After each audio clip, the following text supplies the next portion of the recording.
In this crochet tutorial, I'm going to be teaching you how to make the herringbone stitch. It is an awesome stitch. It looks like a fishtail, and it works with any yarn, any hook, and it works for any project, anything. So go grab a hook and some yarn, but before you go, please, please, please, if you're loving my tutorials, will you please do me the solid of watching my video first all the way through one time and then hearting, liking, and saving? Thank you. All right, let's do it.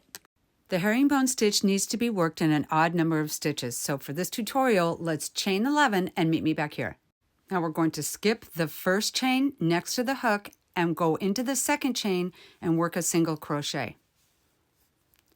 And now we're going to start the herringbone stitch. And it's going to start right here in this second loop, okay? This is our single crochet. This is that diagonal stitch on the side. Insert your hook into that stitch. Insert your hook into the next chain, yarn over and pull up a loop, yarn over and pull through all three. That is your herringbone stitch. And now we're going to go into the third loop. So there's 1, 2, and 3. Go into the third loop, go into the next chain, yarn over, pull up a loop. 3 loops on the hook, yarn over, pull through all 3. And we're going to continue this across our chain, starting in this third loop, going into the next chain, yarn over, pull up a loop, 3 on the hook, yarn over, and pull through all 3. One more time. There's 1, 2, 3 loops. Insert your hook into the third loop, go into the next chain, yarn over, pull up a loop, 3 loops on the hook, yarn over and pull through all 3. Now continue this down the chain and meet me back here.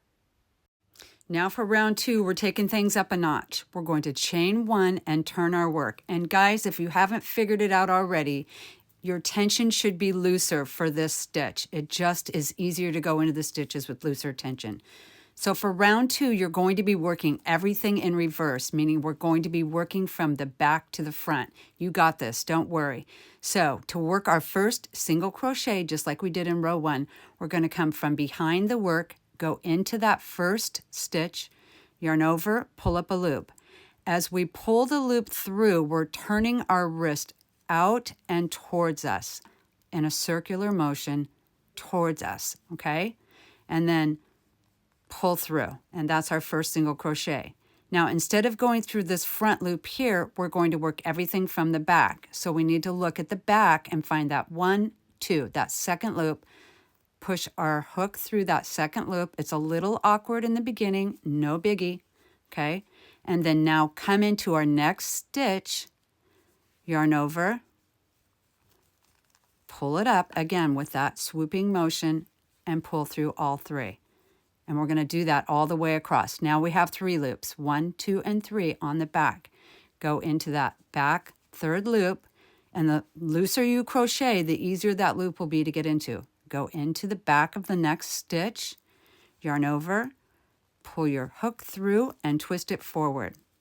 Yarn over and pull through 2. One more time. Look for that back third loop. Pop your hook into it. Just push it in. Go into the back of the next stitch, yarn over, and pull through all 3. Okay, now I want you to finish that to the end. Meet me back here. Now we made it through round 2. We're going to go on to round 3. We're going to chain 1 and turn our work, and now we're back to working into the front.